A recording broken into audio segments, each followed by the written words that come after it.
We need to find this place or we'll be late. Make a left on Astrology Avenue. Oh, I'm sorry, I meant right. It should be right here at 444 Spirit Way. Oh, turn! It looks like Renee. Yay, we're on time. The James and Kellee Show. Great, let's start the show.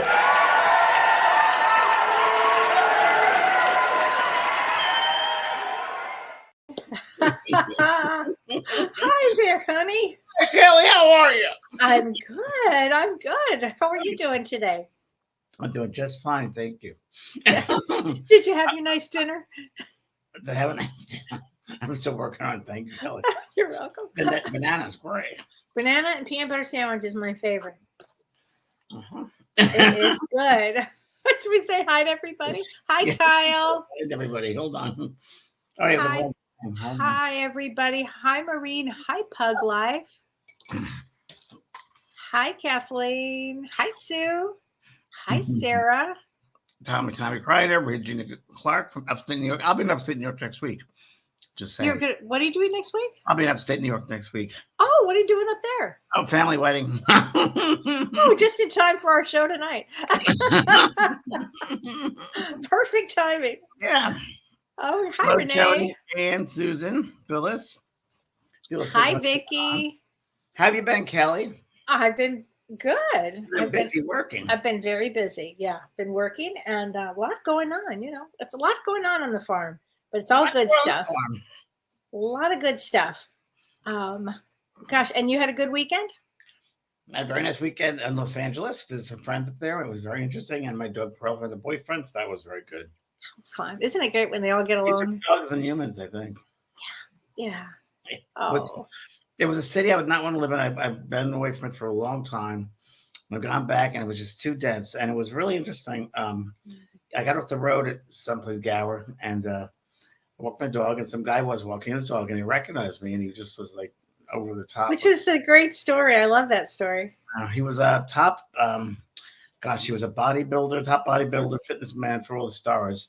And he stopped me. He said, "James in Prague, you helped change my life. You're amazing. You changed my life." And he was really, really nice. And he walked the dog with me because he was a dog walker. And then he got his friend Tommy out. And Tommy was a model and actor on the show Yellow Gold, Kevin Costner in 1883. Yeah, Yellowstone, yeah. Yeah. And they came out, and it was I'll show you a picture of the guy. It was pretty funny. You said it to me, but show it. Yeah, he was a cute guy. Look at that. And he's with, turn it upside down. He's with Tina Turner. Yeah, it was changes. I'm not sure. That's okay. He was with Tina Turner and Angela Bassett. Yeah, Angela Bassett used to be the one person that, was wow. a fitness model and so forth. So it was really him and his other friend who it's getting Tom Shoot. And Tom Shoot is, let's see, where's Tom? Tom is up here. That's Tom. That's the one that's in 1883. Oh, yeah. So cute. And so cute with you, too. In Beechwood Canyon. Many years ago would look like this. Let's see. This is him. You can see close up. He was a model for the covers of Muscle magazine. only in Beechwood Canyon. Canyon. Nothing there. So. No, nice people. Very nice people. It's a funny reason I put extra books in my car. I didn't know why I did it. I just got a bunch back in my garage. And I thought, I'll just load my car because you never know who you're going to meet. And it was really incredible. I think that's so great. It was the first place I went to in LA, that first road, I was sitting there after I just found out I had no job in LA. I'm going to LA for this TV show that they promised me a job on as a runner, at the very beginning, Hill Street Blues. And they said, we don't teach bring people on that way in MTM. So the man Tony Yerkovich was lying to me, and I was like, "What's going on?" And I was literally in Gower. Look up, there's a Hollywood sign behind me. Didn't have any place to stay, no place to go, because I thought they would help me out, and it didn't happen. And now here it was 20-something years later, 40 years later, 40-something years later, and there he was in the same street, and the guy telling me his life has changed because of me. And isn't that an amazing story? He was calling people left and right. No, this is, this. I said, stop it. I think it's so great, though. Super story. And next time you come back, you two friends here, which was really nice. Oh, so sweet. Such a nice thing. Okay. Well, Do you want me to do a little astrology?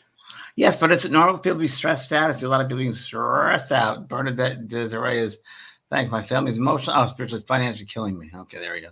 Yeah, well, we're gonna talk about families. Okay. We're gonna talk about families here. Everybody's loving that Nothing story. astrologically going on. Yeah, there's a lot going on, but we're just going to cover one aspect, which is a big one, and that is on June 17th, Saturn, the planet of karma and truth and health and work, it turns retrograde, and it goes retrograde until November 4th. So this is a big deal to talk about it. And as I mentioned to you earlier, James, you were actually born with Saturn retrograde. Right. So that's okay for me then. Yes, it would. If you are, absolutely, it would mean that, there would be karma in your life. There's karma in all of our lives. Things might take a little longer, but Saturn typically brings us our karmic path. It brings us to our karmic path. And when it goes retrograde, for these first 10 days, so the 10 days that I'm talking about are happening right now, it's stationed. And when Saturn is stationed, it's very powerful. It makes things really powerful. So it also could bring up a lot of events in the world. It could, it actually could make you feel during this period of time anxious, in the extreme, moody. It could bring shocks and surprises. I'm talking about just in these 10 days, because these 10 days are very, the planet just holds its energy. So it makes it pretty intense. And so this Saturn retrograde is a great time for deep personal healing for all of us. And of course, today we're talking about families. Well, it's a lot of karma during families, so it's great to have the show during this time. And James, on top of that, Father's Day is on Sunday. That's why I thought today would be a perfect day to do this. Perfect day, because we've got this. Now, I don't know if you know this, James, but Saturn is the element of air and wind. I don't know if you knew that. I didn't know that, no. And so because of that, we might have things like big hurricanes or, tornadoes or things like that right now, because this energy is so intense. The other thing that I find really interesting with Saturn is it represents our root chakra. So during this period of time, in the next several months, the next 4 months, 5 months, you really want to make sure that you are taking care of your health. You want to stay as grounded as you can. And a good way to do that is to practice conscious breathing, mindfulness, meditation, all during this period of time, especially the next 2 weeks, really. But after that, for the next several months, we've got the Saturn retrograde. So good things can also happen during Saturn retrograde. An old job may return to you. It's time to make improvements in your life. It's time also to look at your life in all of its warts and everything you might have to take care of in your life. This is the time to do it now. So you'll have about 3 or 4 months, about good 4 months to do that. Okay. Wow. Yeah. So there you go. So we're going to be talking about family dysfunction today, which is one of my favorite topics, actually. I love to look deep into River City and see what's going on. Well, someone said to me at the dog park, James, I hope you go find your weirdo friends, your weirdos. And I turned to him and said, everybody's weird. Everybody's weird. So everybody is. Everybody is. But so. I thought if you could talk to everybody about spiritual on the other side, how we choose our family and how that, and then I'll talk about it from a psychological standpoint once we get here. Okay, so for the long and short of it, it could be a whole show just on this, but let's not talk about that. But pre-birth planning is very much a thing, and Michael Newton wrote a book about it. It's a really good Destiny of Souls. Very, very good what happens in between world. But there seems to be, from my understanding, and of course, it'll be very different because Kellee, lately I've been thinking, God, we're telling everybody like 7th dimensional stuff in a 3-dimensional world. It's so hard really to understand it. Right. So, when I say that we've picked out our family and friends before we have, we're what we call the soul group. And what is the soul group? A group made up of people that you've shared many lifetimes before, many experiences before, you known each other before, worked with each other before, and you want to come back to perfect your relationship not only with yourself, but with your group and with the dynamic, of course, of the planet. You want to help with all of that. And by a certain role, by learning certain things, your soul will expand and learn that and have a better understanding or comprehension of that situation. That's what I believe. So, and also there's God, there's karma with the family, karma with yourself, karma with the family, karma within a relationship with a sister, brother, mother, father. There's a karma relationship with that as well. I always go back to my analogy, which is I always just say keep things simple because it really should be kept simple as best as it could be. But sitting in a show and observing the family, observing a play, I think is always the best way because you have the actors on stage, the mother, the father, the grandparent, and scenes happen. Different scenes happen. There's a suicide over here. There's an alcoholic over here. A drug overdose over here. A lot of things going on. Same with life. Things happen. This is a place things really happen, and we live it out here and learn from it. And the more we can pull out of it and observe it and learn, get the lesson that we're learning from it or that we're teaching, the better we are. That's my quick and easy way. Would you think that there's always in one generation somebody that comes into the family system Yes, to heal it? Yes. So there's a certain thing with karma with the whole soul group or the lineage of the line or heritage line of the family, which is certain patterns that have been presented and created and vibrations, you use the vibrations, certain patterns, certain understandings. And it's kind of not expanding, it's keeping it the same way. And there comes along within a family line a person who will break that ancestral link. I was once working with a man from New York, who's an actor, and his father came through to him right there and said, "You have my card, my picture in your jacket." And the man was an actor. He was on the stage. He said every night he goes on stage to make sure his father's pocket is in his father's picture in the pocket. And he said he congratulated him. And the man later on told me he just finished his 12-step program. 20 years was anniversary or something like that. And the father said to him, "You broke the lineage. I want you to you broke the lineage."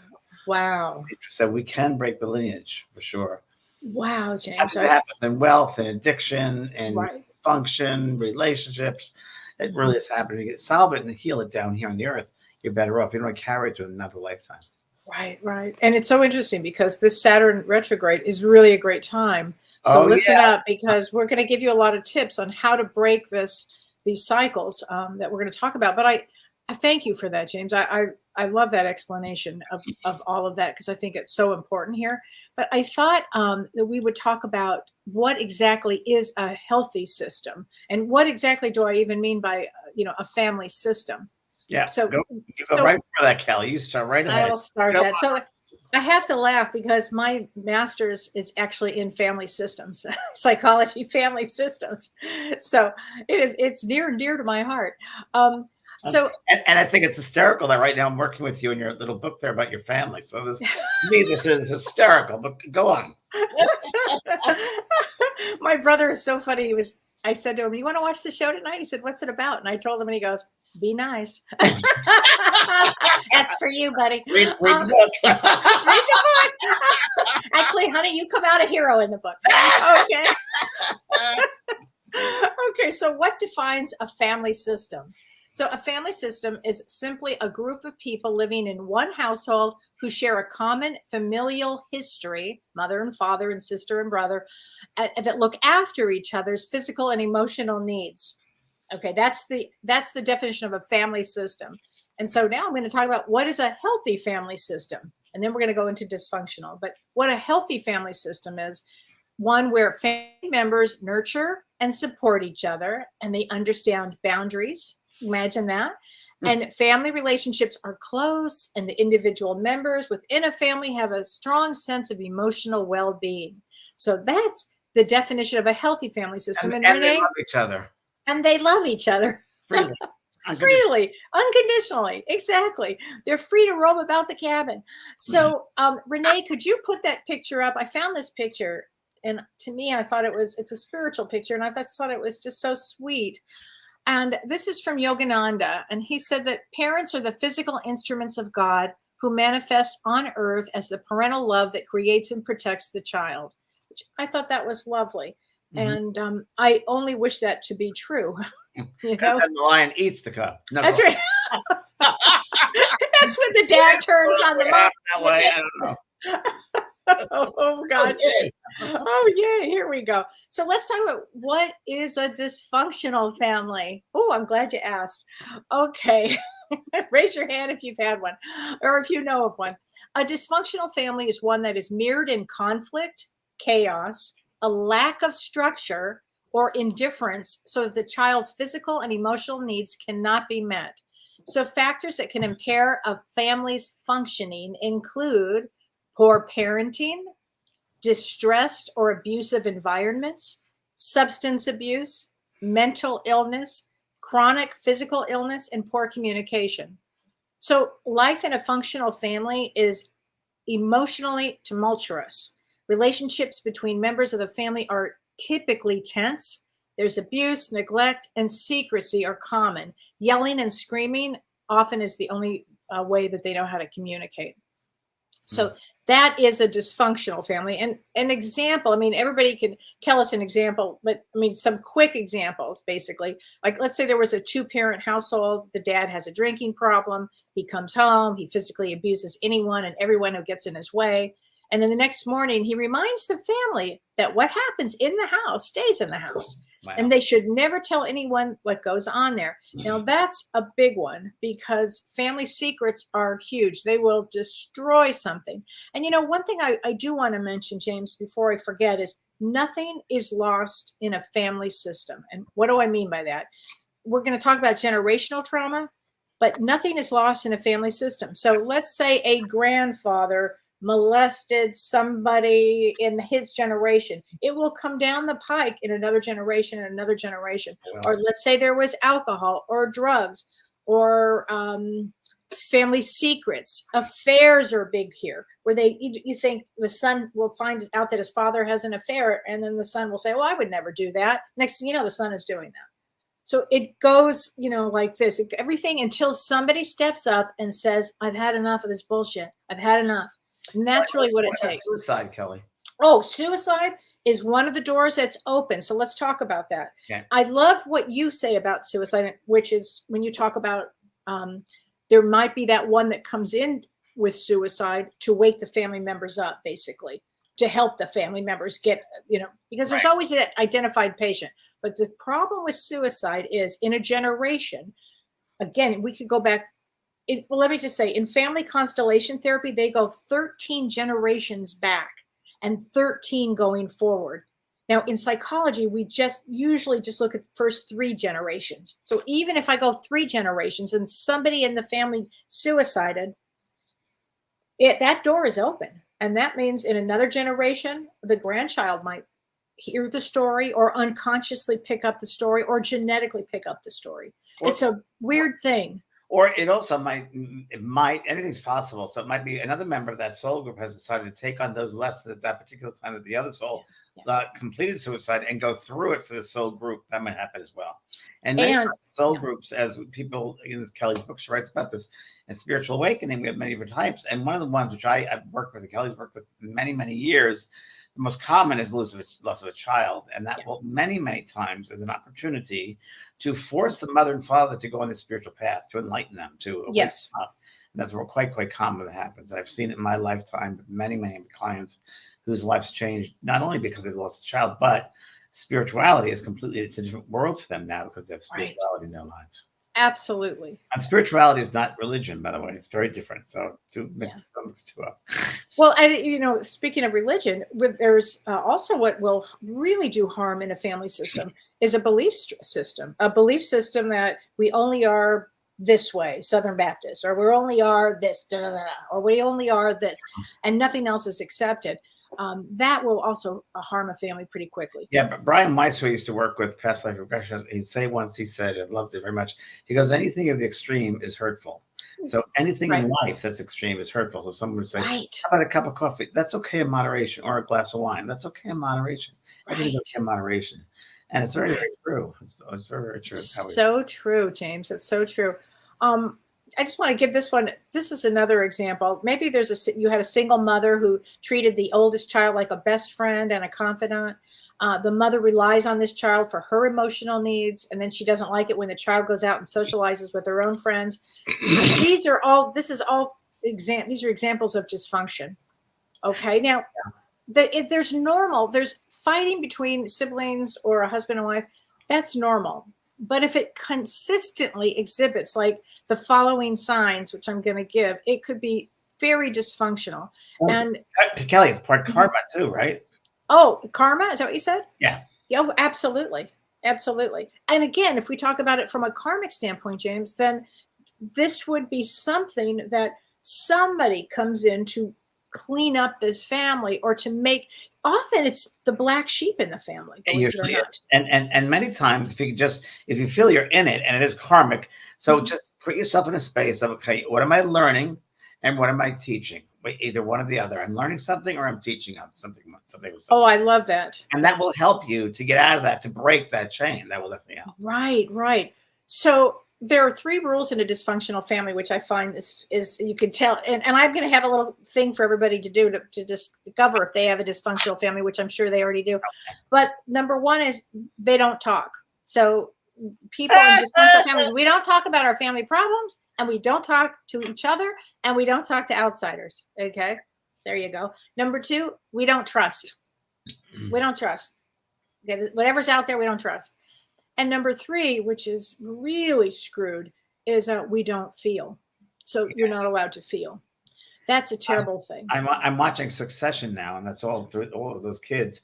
And I haven't watched it yet, but I'm watching one scene in particular where they just show some emotion, and none of them are able to. They're just not capable of it. James, that's one of the greatest shows ever. It is, and it's secret, and you can't trust, and it's all the most dysfunction. So here are some of the things, if you'll know if you're in a dysfunctional family: denial and secrecy, poor communication, a closed system where family members are actually afraid to step up, to speak up, or they're afraid to get help from outside sources. And let me just mention that about therapy, because therapy is one way to break the cycle. But what happens in a dysfunctional family, and this actually happened in my own family, if you can believe this one. My mother, as you know, was a brilliant psychologist, and my father was so pissed off that she had gone to grad school and became a psychologist that he would throw away all of her books in the trash can. So my mother would be getting her PhD. She'd have to climb in the trash can, get her books out. Oh yeah, I didn't put that part in the book. Because, you know what, James? I didn't. There's just too much in there. I would edit it out. Don't worry. All right, there you go. But another thing he did is he would say, and I've heard this from many families, you don't see a psychologist. They're crazy. Are you crazy? If you see one, you're crazy. And that was the party line. If you see a therapist, then you're the one with the problem, and then you're really sick. Well, and in the book, your mother was always she was by your side. She always. She of all people made you learn that you weren't crazy. Oh, please. I always. Yeah. Oh yeah, absolutely, absolutely. But also, so in a dysfunctional family, there are rigid rules. Mm-hmm. There's restricted friendships and isolation. Often you notice they will isolate you. There's verbal abuse, physical abuse, sexual abuse, emotional abuse, blaming, conflict, hostility. There's role reversal. So that's called parentification. I was actually the parent in my family. Lack of empathy and respect, unrealistic expectations of children, failure to respect boundaries. I mean, how often have we talked about that, right? Drug addiction, alcohol addiction, extramarital affairs. That's huge. No boundaries between parents and children. Also using children for revenge. That is a huge one too that I see. Oh, it's awful. And love withdrawal or conditional love. It's awful, right, James? I mean, it's just awful. And do you know that when you're young, that actually, if you grow up in a household like this, it actually changes your brain waves. It actually changes your brain waves. So, and it can lead to behavioral disorders and substance abuse and depression. And then again, what happens? The whole thing starts up again, right? The whole thing. First step is awareness. Observe it, acknowledge it. Yeah. And the next thing is, I don't know, it's so hard because you can try to get your family to talk to therapists and so forth and go to therapy, but it won't. So you're really down to yourself. Well, it's really funny that you would say that. There was a great therapist, he was a psychiatrist actually, Dr. Mnuchin, and I just loved him. He died about 4 or 5 years ago. I got to see him speak. He believed in bringing all the families together, and the whole family would come together and have therapy. Now, what world would that happen? I mean, I used to go, really? How does everybody come together to go into therapy? I find that hard to believe, but there were families that would do it because then he could see, who's this and who's this, and you can tell when you have a family together who's talking to whom, who sits next to whom, who's codependent on the other one. I mean, you can see the dysfunction. It's pretty wild to be able to watch all of that. That goes to show you that you're really responsible for just yourself, because you can do the microcosm, and the macrocosm will take care of itself in its own way. Right. You can only do so much. You can't live someone else's journey for them. And by taking care of this, they might sense it and they'll feel it, and then you've done something because there'll be boundary work in place. So, right, that's all you're responsible for. It's always important to remember this: you cannot change others. No, you just can't. And so you actually can only think it's an illusion. It's an illusion. You can only change yourself and your behavior, and that's it. That's all you can do here. Right. So it's very interesting. But here's some steps for breaking generational cycles. So I thought I would give some information about how to do that, since we're really talking about dysfunctional families. And anybody who's watching this, you may be the one that's here to break your family, the cycle of that we're talking about. Yeah. So the first thing I want you to do is, take a note of the belief system in your family. Like, make note of it. Is it, and these could be generational cycles that you're actually observing, like we don't talk, drugs, alcohol. What are the beliefs? What were you told? I'm not good enough. You're dumb. You're smart. You have to work. I don't know. Whatever your story is, I'd be curious. Write it down so you start to become aware of it. And then the second thing you want to do after that, you want to take note of the beliefs in your family system. Then you want to identify the family pattern of behavior. Alcohol, drugs, affairs, suicide. Anything that that you can look at, personality disorders. How about that? That's a big one, right? Mother, father, narcissist, borderline. You want to look at that. Then you want to look at the siblings, right? Conspiracy theory. Oh, please. Oh my God. That's a big one, right? Yeah. And then the third thing is you really want to begin to heal the toxic patterns. So how does one do that? I'd start in therapy. There are a lot of great books if you don't want to do that. You have a lot of great books to read on family dynamics. And then from there, number 4, you start to define the priorities in your life. What are your priorities? Like, you want to get yourself in the best way possible. You really want to make big shifts in your life here. And the last thing is set boundaries with your family. It's all boundary work, really. It's all boundary work. But you first got to know who you are. Yes. And you do got to know who you are. What you're letting in. Is it, it's so funny. Goes back to that thing you read months ago about which one gets fed, the little one that, Yeah. I forget the whole thing. But it really is which fear or love gets fed. And are you loving yourself or are you afraid of yourself? What's the point?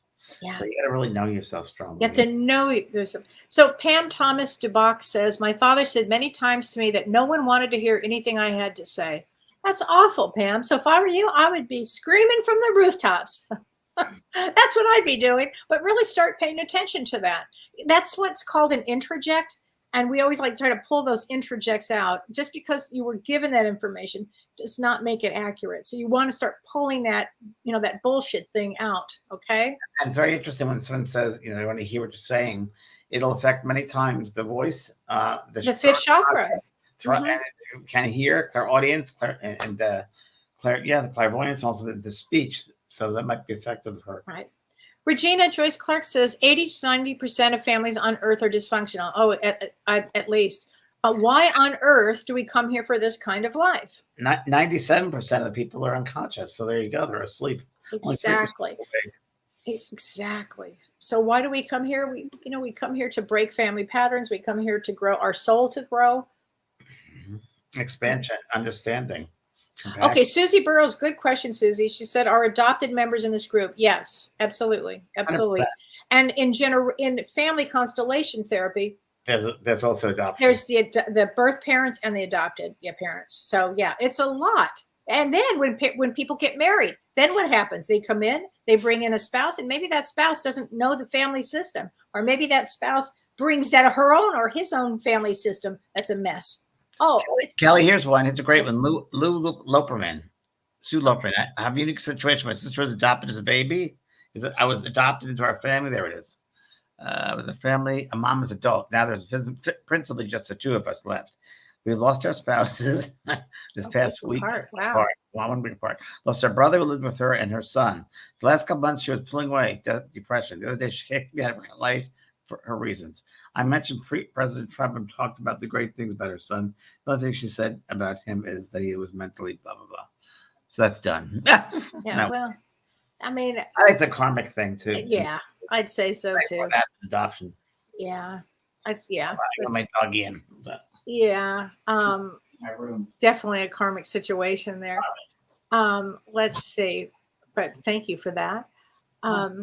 Let's see here. Okay. Susie Everett, I did years of therapy groups, went to college, took classes in addiction studies and criminal justice. I learned a lot about my own family and myself. Bravo, Susie. I mean, that is really, really important. Really important that you did that. It's really, you also got to remember, you've got to approach this in a non-judgmental way. There's no reason to judge someone else. Okay, they didn't do this, they didn't fulfill this ability that you really wanted them to do as a mother or a father. As a sibling, it is what it is, and that's all that it is. And maybe they're not capable of that. So you got to say, you can't judge them better because they didn't know any better.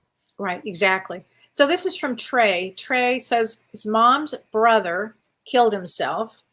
I sense now he was gay and the family didn't approve. He said, I'm gay and my older sister is gay. And my stepmom was a Jehovah's Witness. Oh, dear God. Or the Jehovah's Witness thing. Oh, you want to talk about a mess there.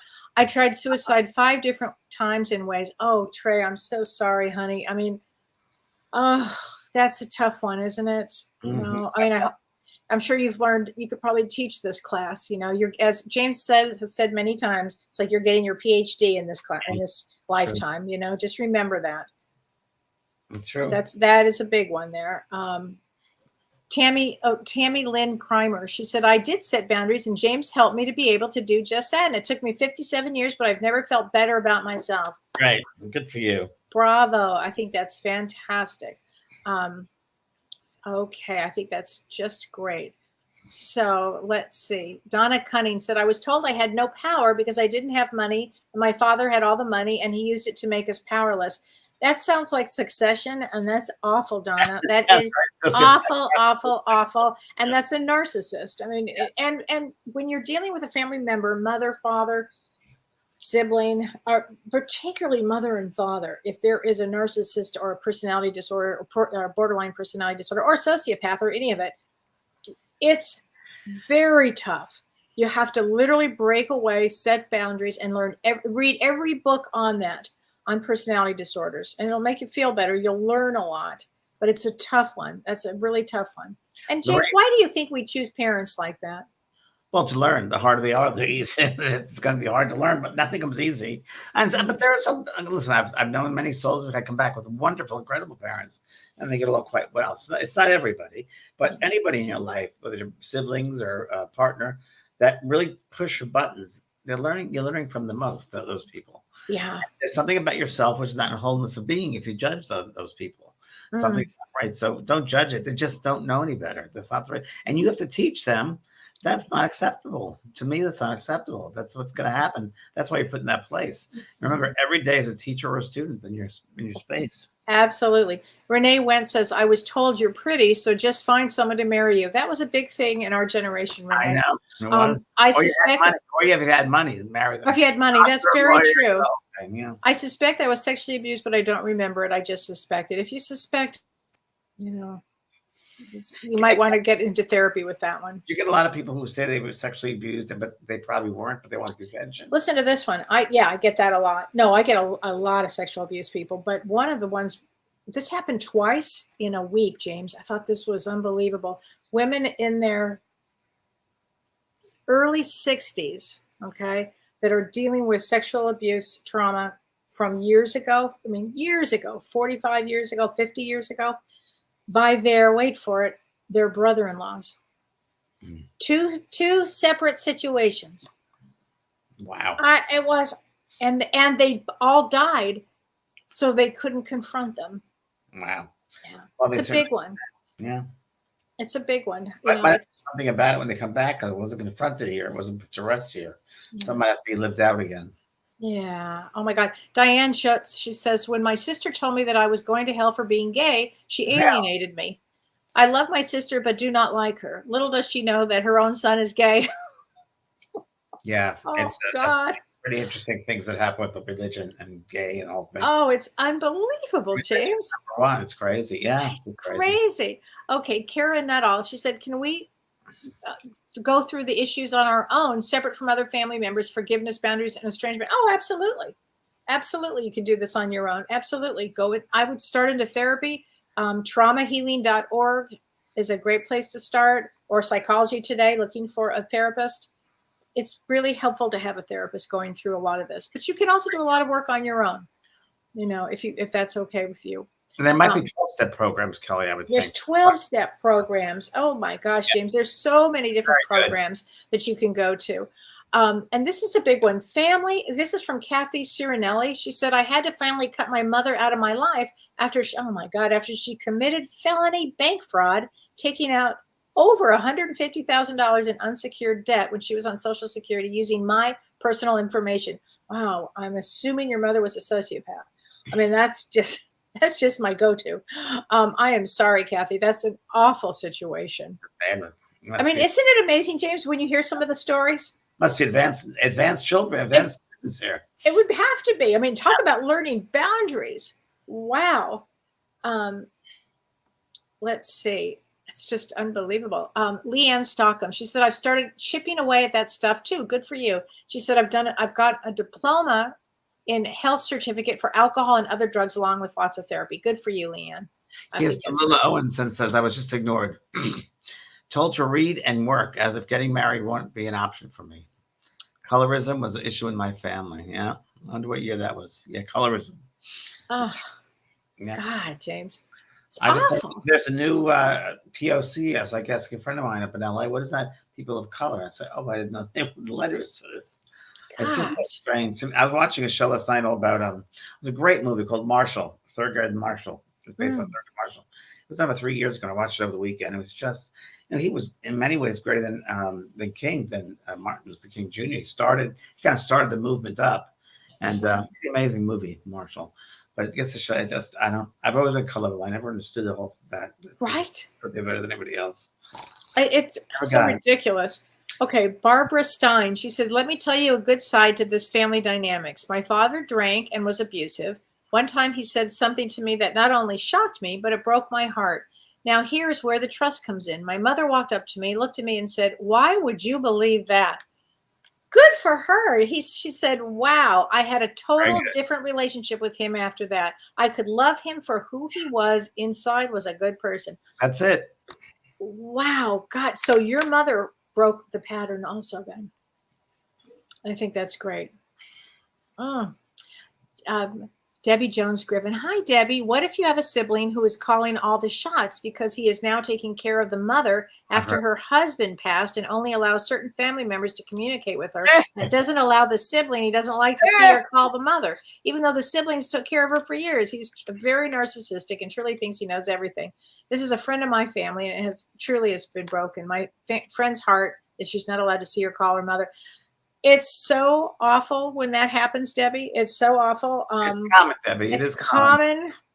Gosh, it is common, sadly. I mean, that's when you look at these, personality disorders. It's awful. Yeah, I'm sorry. It is. Okay, Ricky Tenhoff. But we pick our parents before we get here in order to learn our lessons in this lifetime. Exactly. Yes. And that's in all lessons here. That's all lessons. So it's just to play these games, these roles we take on, these games that we play.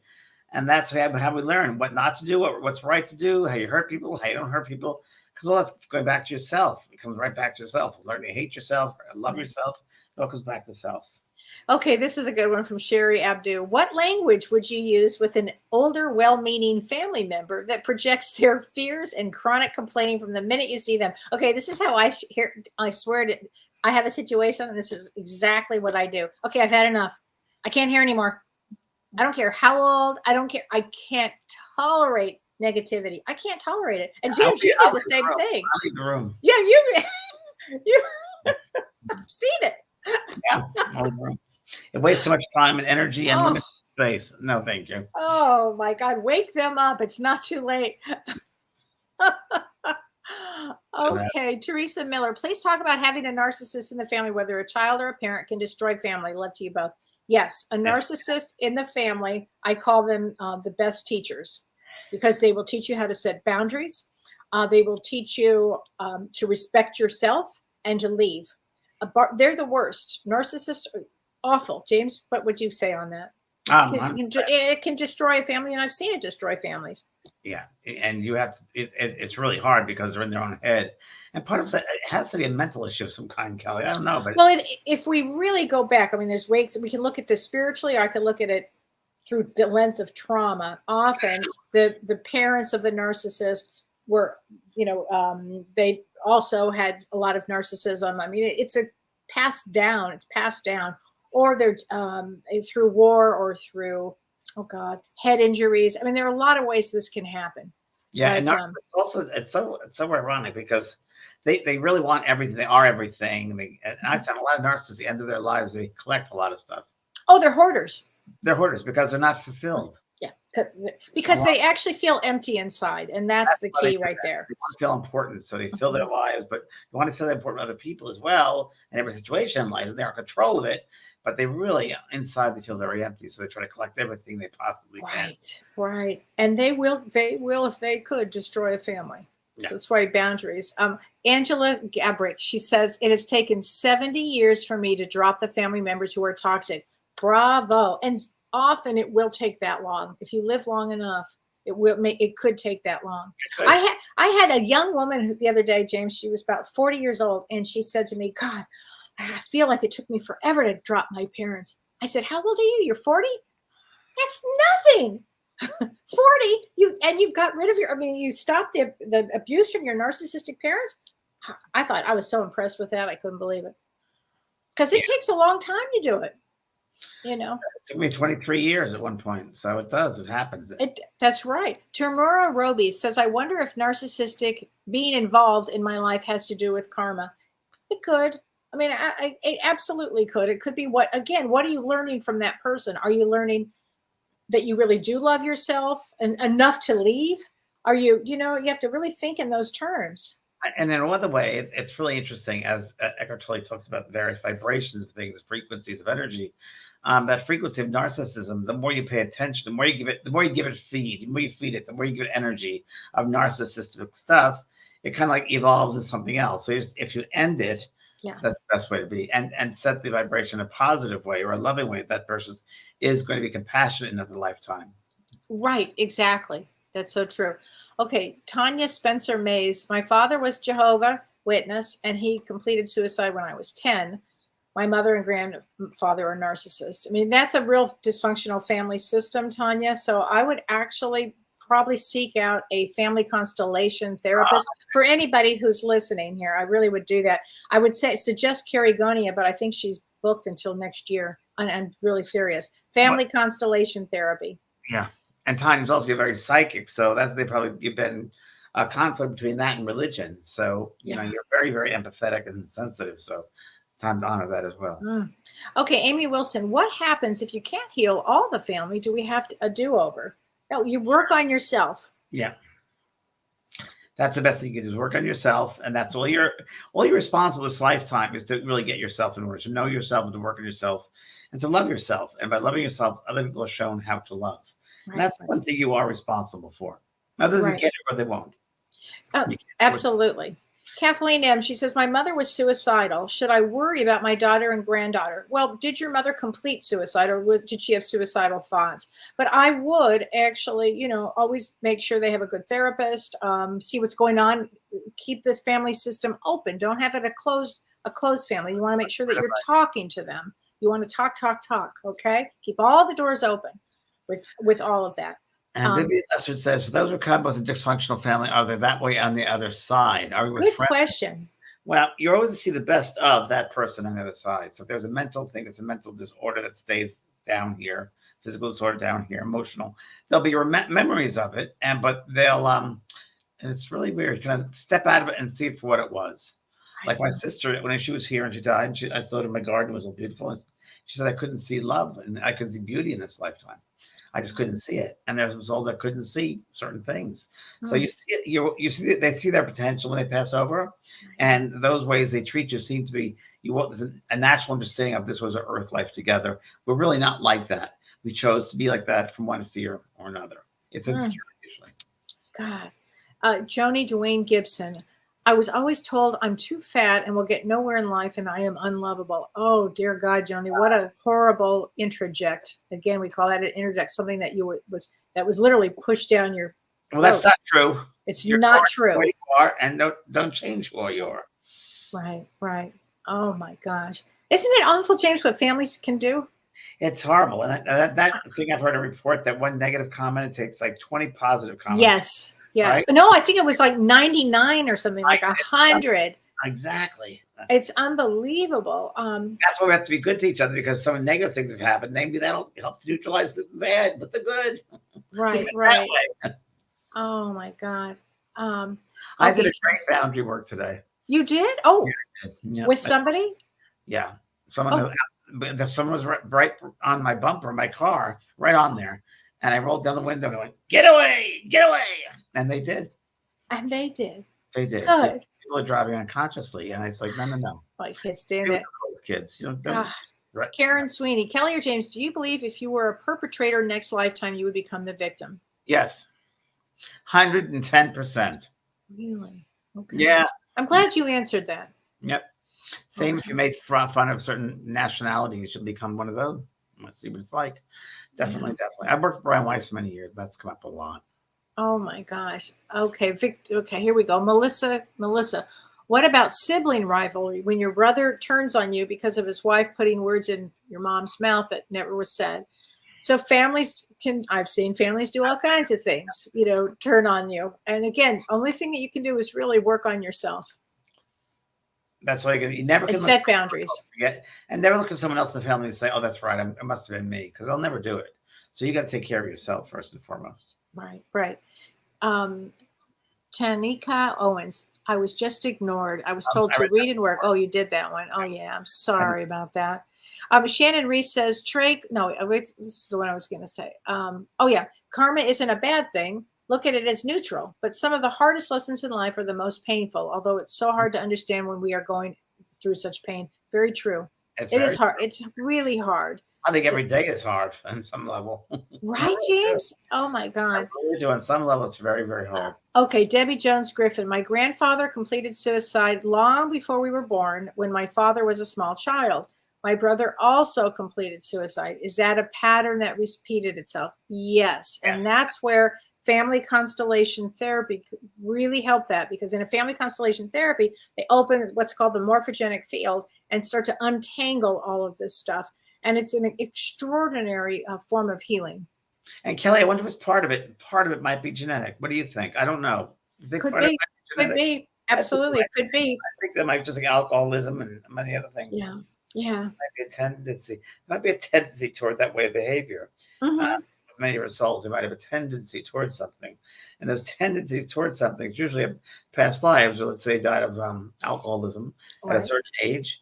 Let's say they died at 38. Well, when 38 comes the next lifetime, they might have something like there'll be a fork in the road, and they have a choice to make, because the old self will bring back that memory, or they're going to pass it and choose to go the same way or something brand new. Right, exactly.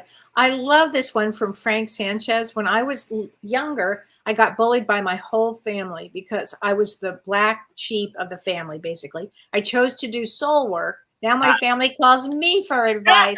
Black sheep are the leaders of the pack. You bet. They are. Yes, they are. We are, yep. Oh my gosh. Because we step forward, we do things other people wouldn't. We step out of the box. That's so true. Regina Clark, is it possible that some of the dysfunctional aspects happen because we are in a family that is not part of our soul group, so we can't find common ground, and maybe we don't need to? Wow.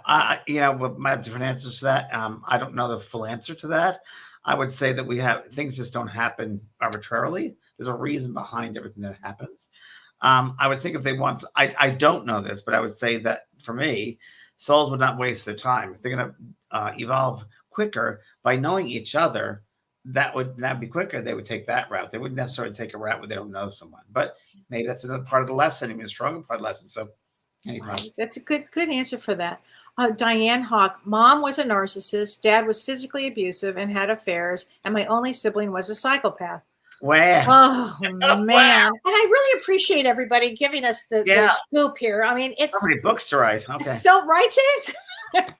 See, my book will be easy. They all taught me how not to treat people and how to be kind. Right. The other side raised me. Oh, bless your heart. She said, I have dyslexia and went on to be the only college graduate in our family. Good for you. Bravo, Diane. What a story. Oh my gosh. Here, Miss Kent, is there a book that talks about the order of children born in a family? Yes, Kelly's writing it, and how that plays a role in growing up. It's actually in my first chapter. Yeah, it is. It is. I know it very well. It's important. I think it's important. James and I will do a show on it, but because I think birth order is important. Gayleen, hi Gayleen. Hi from Tasmania, James. Wow. Hi there, Tasmania. Well, I've been there. Lovely. She says, I have a beautiful family, but find this interesting. Well, God bless you, Gayleen. You and the 3% else out there. That's great. I think that's super. Okay, Sherry Craft. My lesson left me with no self-esteem, and I was told I was ugly and never good enough. I'm so sorry, Sherry. So again, that's not true. Now turn that around. Right. What do you think of yourself? Right. Don't let others define you. Never let others, family, parents, lovers, partners, friends define you. Never. They don't know you. Never. You know yourself better. Oh my God. Karen Sweeney says, I believe we must all be advanced souls this lifetime because of all the triggers that we've had. It's very true. I really, it's possible, you know. I love this. Carrie Nuthall. She says, we can be healers for the system even without their participation. Yes, absolutely. Absolutely. That's so true. Sharon M. Black sheep scapegoat here. After being blamed for everything for so long, I do wonder if I am the problem. Well, Sharon, I don't know because I haven't seen your family system, but I would say that if I would find a good therapist for this. I really would. Yeah, a lot of it too is from your past. So I mean, a therapist would be fantastic. But a trauma therapist for a lot of you. Trauma therapist would be great. Shannon Reese, abuse. I'm cutting the cords. I've lived my whole life in abuse, which I'm finally breaking away. But why would a parent sexually abuse a child? Oh, Shannon, I wish I knew the answer to that. I've been asking myself that for a long time, but I never understood that. So it seems that's very cyclical too, the generational. Yes, it's generational trauma. It would be somebody from somebody from somebody. I once saw someone like that, and it was very interesting because I could see this person's older man, his father, was very sad. Oh, he's an abuser, and he was abusing. He was abuser. He was known as abuser, and I felt really bad because I just knew his father abused him and so forth. But that's what happened, and that's what happens in that kind of abuse. It seems to pattern. It's a pattern, generational. Yeah.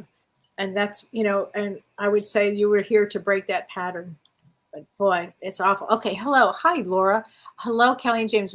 What if you really just don't like most of your family? Okay, so I love them, but we are just so very different. I dread holidays, weddings, and funerals. Okay, if you haven't seen Succession, there's a great line where she says, I love you, but I can't stomach you. Right. I love that line. I think that everybody's got to realize that you don't have, just because of your family, just because your siblings, your husband, your wives, your kids, your friends, you don't have to love them. You don't have to hang out with them. Exactly. You do not. Then don't feel that societal pressure. You don't have to hang out. Right. James Beard.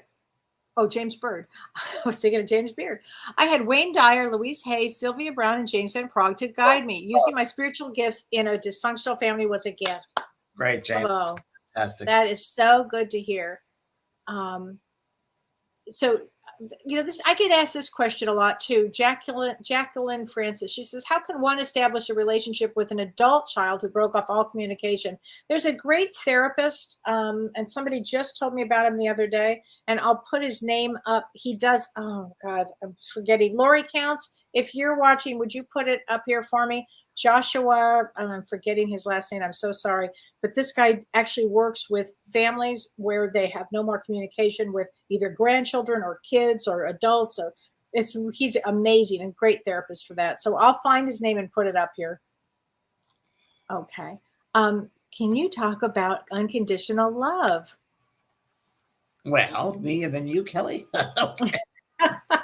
Well, I have Pearl here, and she's unconditional love, so she teaches Yeah. me that. Maisie before her taught me that. I think animals teach us that, and I try to live like that. I try to live like I try. You actually do, James. I do, and Mhm. for my way of doing that, I try to find God in every person, that light in everyone, that everybody has a positivity about them. Everyone. I try to find. Sometimes it's a little harder to find it than a lot of times, but it's there somewhere. And I tried doing that, and that's the way. Again, going back to that sense of boundaries and unrealistic expectations, they might not have known the things that they did or the things that are possible or how they behaved or how they threatened other people. They might not even be aware of that because they're so unconscious. They're just unconscious. So don't pull their energy in. Don't live their energy. A friend of mine was talking this weekend about her mom. Her mom pulled out the daughter-in-law's energy, the boyfriend, her son's energy, because she wanted to resolve it. But don't live on their negative energy. You have your own soul to be mindful of. That's number one. True. So true. Because that happens twice too. It's when I did it and you take it on becomes two in fear. Right. Exactly. That's Amanda Obongan, she said, my father has bipolar, borderline personality disorder, and a narcissist. So the continuum, it starts with narcissist, then it goes to borderline personality, and then it goes to psychotic or psychopath. I cut him out of my life 5 years ago. Sometimes I struggle with wondering if I'm being too harsh. No. However, he has caused me a lot of trauma through physical, mental, and emotional abuse. Any insight for me? Right, that. No, because of those things, and you're better. Yeah. Let me tell you, Amanda, I understand this one very well. And no, you're doing the right thing. Set that boundary. And it's really hard when you have a parent like that. It's sad. It's heartbreaking. And yet you've got to have the strength and the your ego strong enough that you can say, no, I can't do it.